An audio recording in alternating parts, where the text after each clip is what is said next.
Hello दोस्तों, आज हम डिस्कस करेंगे डाइक्लोफिनाक के बारे में।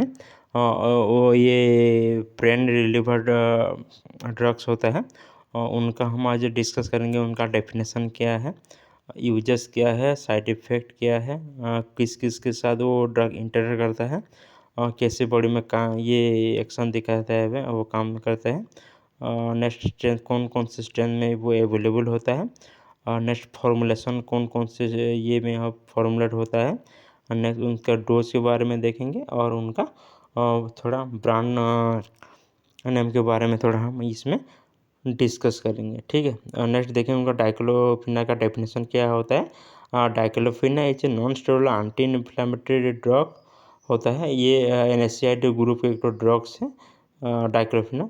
नेक्स्ट देखेंगे this drug work by reducing the substance in the body that cause pain and inflammation. ये क्या करता है, जो पेन और इन्फ्लेमेशन क्रिएट करते हैं उसको ये क्या करते हैं, उसके एक्शन को रिड्यूस करता है, ठीक है। नेक्स्ट देखेंगे diclofenac is a phenyl acetic acid derivative. Phenyl acetic acid से वो क्या होता है, डेराइव होता है क्या, डाइक्लोफिना, ठीक है। नेक्स्ट देखेंगे उनका केमिकल फार्मूला के बारे में। केमिकल फार्मूला क्या होता है, C14H11Cl2NO2। ये क्या होता है, डाइक्लोफिना का ये केमिकल फार्मूला होता है, ठीक है।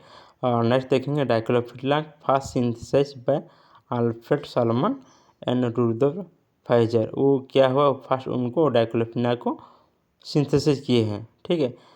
Then it work then introduce by Ciba गिरी। वो क्या हुआ, उसको फास्ट वो इंट्रोड्यूस किए हैं, ठीक है। नेक्स्ट देखेंगे उनके यूजेस के बारे में। जैसे कि वो हेडेक, माइग्रेन और टूथेक में जैसे कि वो यूज होता है, ठीक है।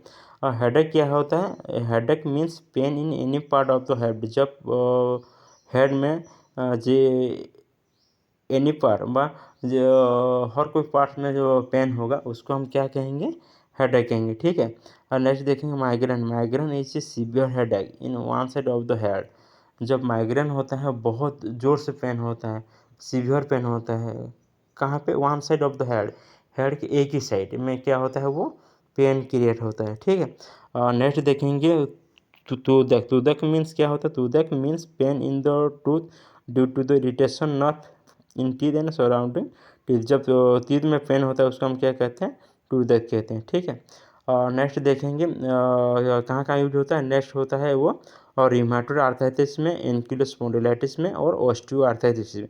इस जगह में भी क्या होता है, और डाइक्लोफिना यूज होता है। जैसे कि रिमेटॉइड क्या होता है, rheumatoid arthritis is a long term condition that cause pain, swelling and stiffness in the joint. जब जॉइंट में पेन होता है और सूजन हो जाता है, बस स्वेलिंग हो जाता है, स्टिफनेस होता है, उस कंडीशन को हम क्या कहते हैं, रिमेटॉइड आर्थराइटिस कहते हैं। उस कंडीशन में क्या कर सकते हैं, हम डाइक्लोफिना को यूज कर सकते हैं, ठीक है। नेक्स्ट देखेंगे एंकिलोस स्पॉन्डिलाइटिस। एंकिलोस स्पॉन्डिलाइटिस क्या होता है, ankylosing spondylitis is a type of arthritis that cause inflammation in the joint and ligament of the spine. Spine में जो जॉइंट होता है, लिगामेंट होता है, उसमें क्या हो जाना है, इन्फ्लेमेशन हो जाने से उस कंडीशन को हम क्या कहते हैं, एंकिलोस स्पॉन्डिलाइटिस कहते हैं, ठीक है। नेक्स्ट देखेंगे ऑस्टियो आर्थराइटिस। ऑस्टियो आर्थराइटिस क्या है, it's a type of degenerative joint disease that result from the breakdown of the joint cartilage underlying bone. क्या होता है, जब जॉइंट के कार्टिलेज को ब्रेकडाउन हो जाता है उस कंडीशन में हम क्या कहते हैं, ऑस्टियो आर्थराइटिस बोलते हैं, ठीक है। नेक्स्ट देखेंगे उनके साइड इफ़ेक्ट के बारे में। और डाइक्लोफिना जब हम यूज करते हैं थोड़ा बहुत किसी किसी की चीज़ पर्सन में क्या होता है और थोड़ा साइड इफ़ेक्ट दिखाता है। जैसे कि स्टोमक पेन में पेट दर्द होना, नाउजिया एंड वोमिटिंग होना, डायरिया होना, बा लूज मोशन होना, कॉन्स्टिपेशन, बा स्टूल हार्ड हो जाना, ठीक। नेक्स्ट हेडेक होना, सर दर्द होना, डिजीनेस, सर घुमाना, रिंगिंग ईयर में थोड़ा एक तो साउंड जैसे कि आवाज़ होना, हाई ब्लड प्रेशर, तो किस किस चीज़ में थोड़ा ब्लड प्रेशर हाई हो जाता है। नेक्स्ट फेटिगो में थकान लगता है, इंक्रीज रिस्क ऑफ ब्लीडिंग होने की थोड़े चांसेस भी होना है, होता है। ठीक है, इस तरह क्या है थोड़ा साइड इफ़ेक्ट वो देखने को मिलता है।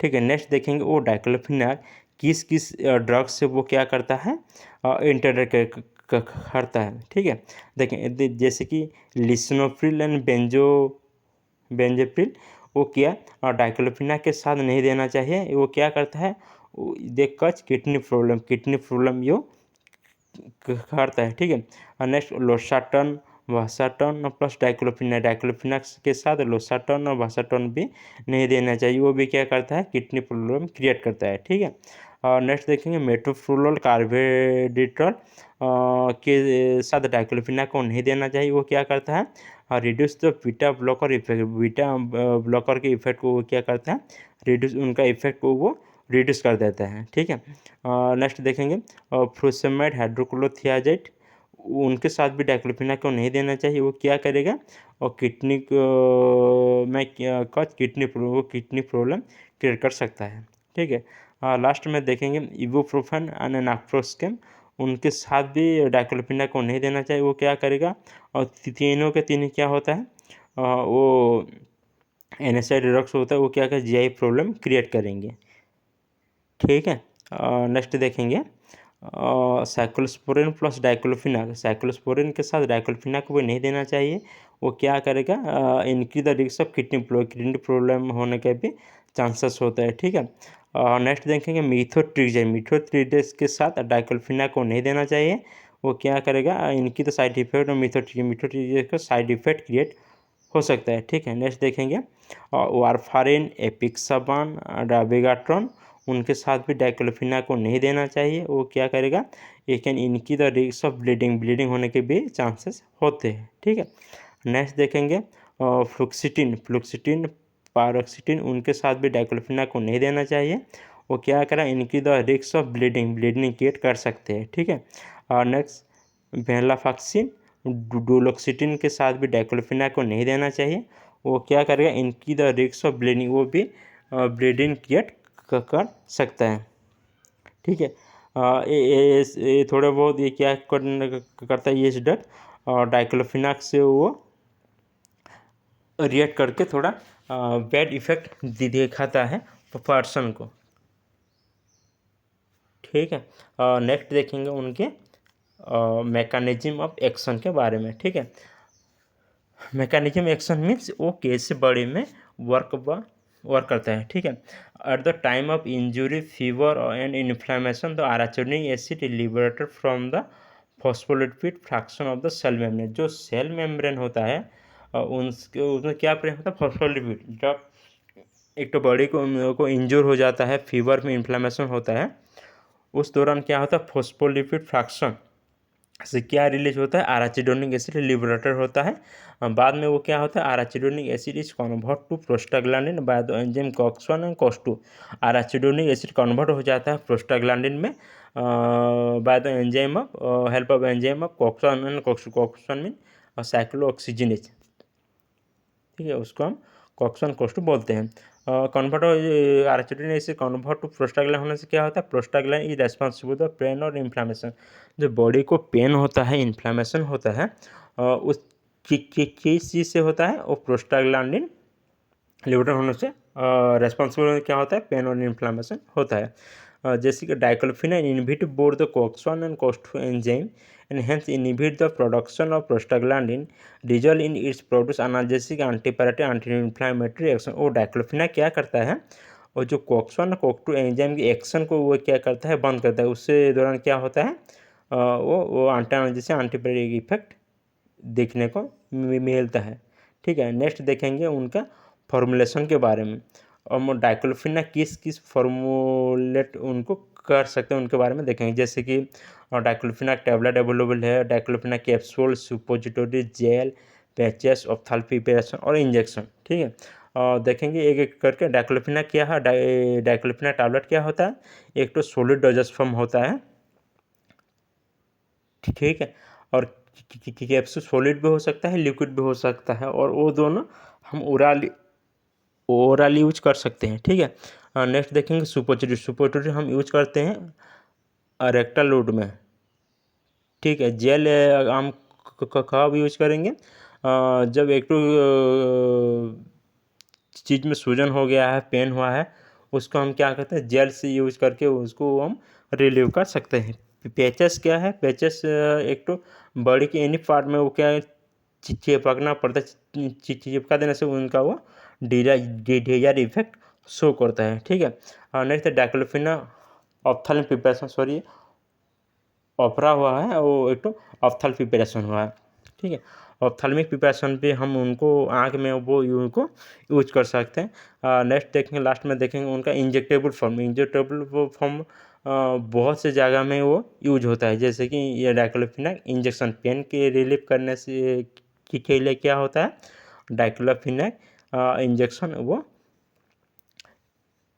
यूज होता है। इस तरह क्या होता है, tablet, capsule, suppository, gel, patches, ophthalmic preparation और इंजेक्शन, इस तरह क्या हुआ है, डाइक्लोफिनाक को डिफरेंट टाइप में वो फॉर्मुलेट किए हुए हैं, ठीक है। और नेक्स्ट देखें उनके स्ट्रेंथ के बारे में। टैबलेट क्या होता है, 25 ग्राम और 50 ग्राम, 75 ग्राम, सॉरी 25 mg, 50 mg, 75 mg और 100 mg से वो फॉर्मुलेट होता है, ठीक है, अवेलेबल होता है। जैसे सुपोजिटरी 12.5 mg, 25 mg, 50 mg और 100 mg सुपोजिटरी इस स्ट्रेंथ में वो अवेलेबल होता है। जैसे कि कैप्सूल क्या होता है, 75 mg से लेकर 125 mg वो क्या होता है, उनके स्ट्रेंथ में वो अवेलेबल होता है। जैसे कि जेल क्या होता है, 2.32%, 1.5%, 1.16% वो क्या होता है, जेल में उस टेंस से वो फॉर्मुलेट होता है, ठीक है। पेचेस क्या होता है, पेचेस 1.3% वो उस टेंस से वो फॉर्मुलेट होता है। जैसे कि ऑप्थेल्मिक प्रिपरेशन में 0.1% वो और स्टेंस से वो अवेलेबल होता है। इंजेक्शन में 25%, 50%, 70%, इस में भी क्या होता है, वो फॉर्मुलेट रहता है। नेक्स्ट देखेंगे डोज ऑफ डाइक्लोफिना के डोज के बारे में हम थोड़ा यहाँ पे बात करेंगे। जैसे कि child 1 to 3 mg/kg/day in 3 divided orally. हम जो बच्चों को देंगे डाइक्लोफिना किस हिसाब से देंगे, 1 से 3 mg/kg बॉडी वेट लेकर हमको वो कैलकुलेट करके क्या करेंगे, चाइल्ड को हम उसके डाइक्लोफिना को हम देंगे, ठीक है। नेक्स्ट एडल्ट में क्या होता है, एडल्ट में 50 का टैबलेट से 50 से लेकर 150 तक लेकर क्या होता है, उनको टैबलेट अवेलेबल होते हैं, ठीक है। नेक्स्ट देखिए कि उनके ब्रांड नेम के बारे में थोड़े बहुत यहाँ लिखे हैं। जैसे कि वोबेरॉन को किस कंपनी का होता है, नोवार्टिस। देन देखेंगे डाइक्लोनेट जीपीपी कंपनी का होता है। और डोफ्लेक्स क्या होता है, जक्सनपल कंपनी का होता है। नेक्स्ट जस्टिन बहुत से यूज होता है, उसको भी नियन कंपनी का होता है। और नेक्स्ट देखेंगे डाइक्लोमैक्स टोरेन कंपनी का होता है। और डाइक्लोमोल क्या होता है, उन मेडिकेयर कंपनी का होता है। ऐसे हम क्या किए हैं, डाइक्लोफिना के थोड़े बहुत यहाँ पे हम डिस्कस किए हैं, ठीक है। Thank you.